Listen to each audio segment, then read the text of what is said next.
Hello, friends. Susan Axelrod here, the Confidence Coach. Welcome to the Confidence Zone.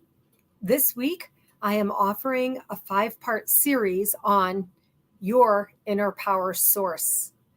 Yesterday, I talked about well-being as the deepest core of your power source.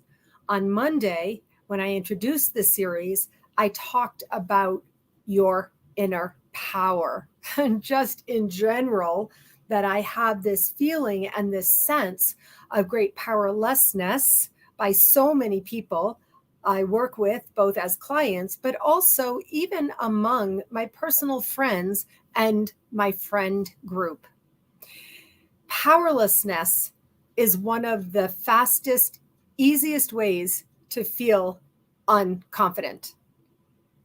Powerfulness is one of the fastest, easiest ways to get confident. When you feel powerful, it's hard not to have that confident, self-assured stance and even sense of self.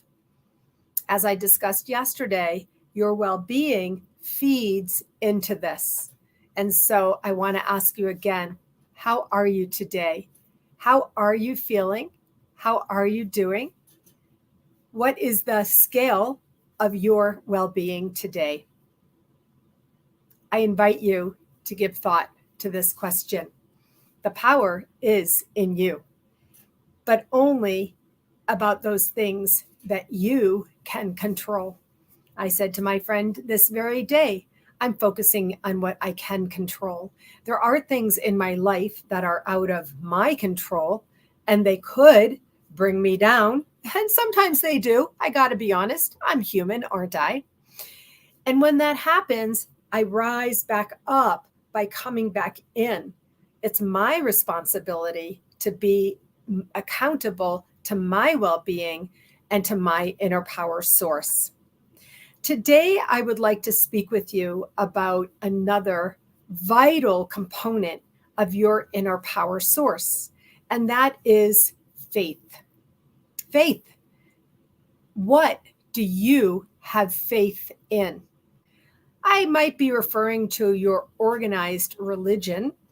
People who are faith-based do have a sense of deep comfort, deep internal core comfort, if there is a God that they believe in, that they are cradled in the hands of that being.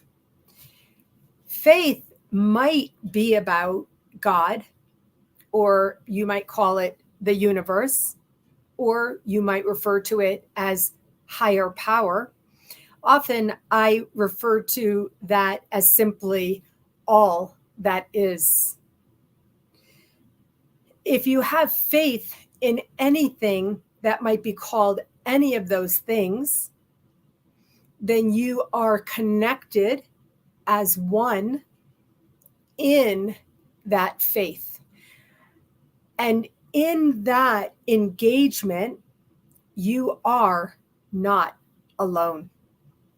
Loneliness is often in the deep center of feeling powerless, out of control.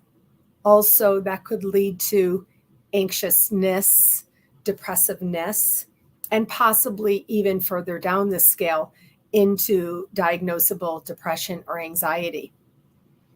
Did you get that progression? We're talking about faith.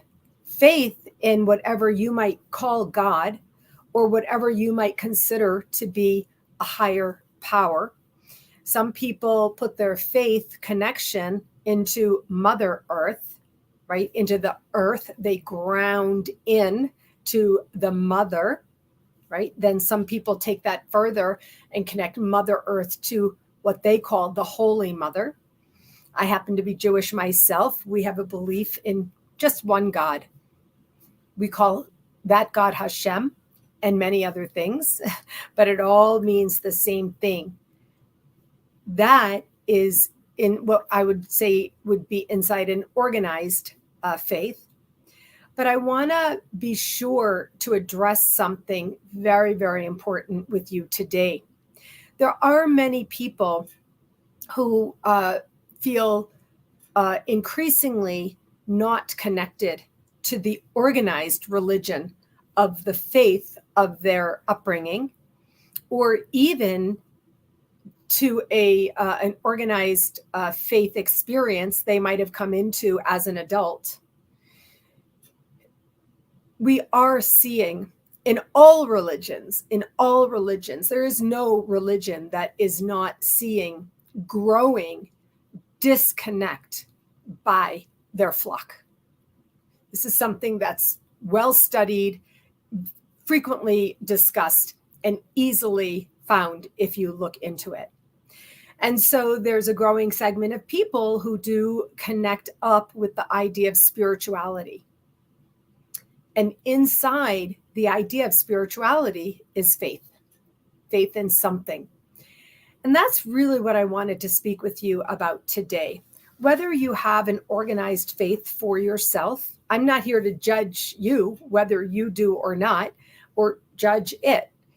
I'm here to share the idea that your inner power will be supported by your faith in yourself as you are connected to some kind of greater sense, some kind of greater being, some kind of greater spiritual power that is probably outside of you. Now, if you're in a high level of ascension in enlightenment, right? If you're in a high level of ascension, we call it in the highest consciousness, in higher consciousness or the highest consciousness, then you have your own ability to invoke this, what we call God consciousness or universal consciousness, yourself, right? Not just to your benefit, but if you're in that type of higher consciousness, then you're in the benefit of the creation of humanity and the universe. This is where I want you to be, your inner power source. It's hard to find that true source and have it be very powerful if you're feeling all alone.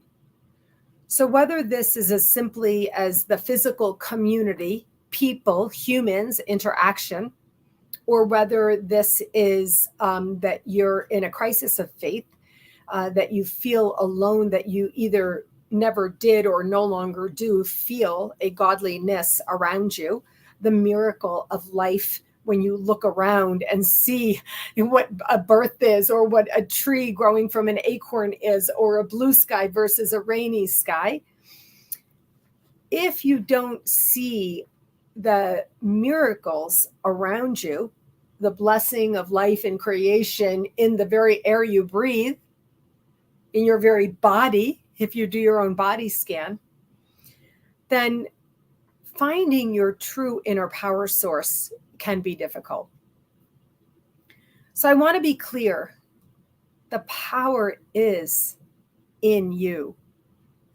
The power is yours.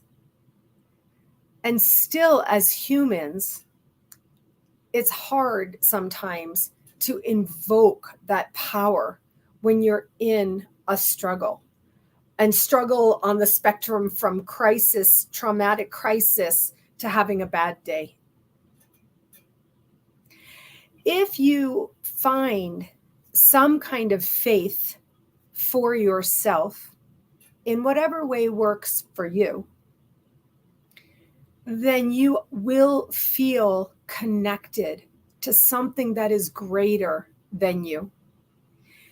And it is in that connection where you feel personally, deeply connected to something that is greater than you, where you actually feel your power rise, because now you are not alone.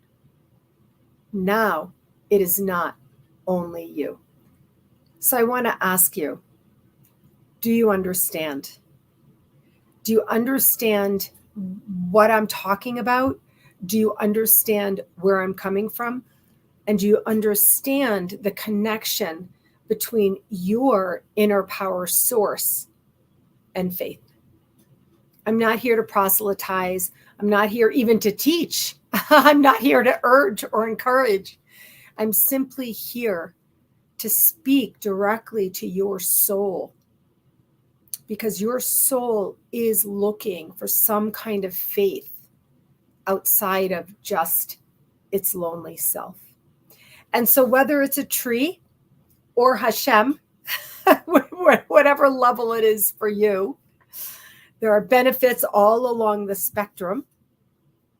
Whatever level it is for you, I do hope that you'll consider this idea that being in faith, of faith, having faith in some kind of greater being or entity or sensibility around you will support your inner power source. I'd really love to hear what you have to say about this. I feel a big energy right now. Don't know, who is out there live watching me. I don't know who will be watching this by recording, but I do feel a big energy that there is conflict around faith. And I want to clear up that energy. I want to clear that disconnect, because your faith is yours and you get to choose the purity of your faith in something greater than yourself. And I'm not here to impose anything on you, but just invite you to consider what I'm talking about here today. This is part 3 of this 5-part series on your inner power source. And I believe, and I feel, I'm compelled, I'm called to share the idea with you today that faith connects you up out of your loneliness, connected to something that is so much greater than you, miraculous even, and that feeds your inner power source. All right, friends, this was deep and big, and I spoke for much longer today than I usually do, but I do believe the topic warranted a few extra minutes. Join me tomorrow for part 4 of this series, Your Inner Power Source. I'll see you then. Bye-bye.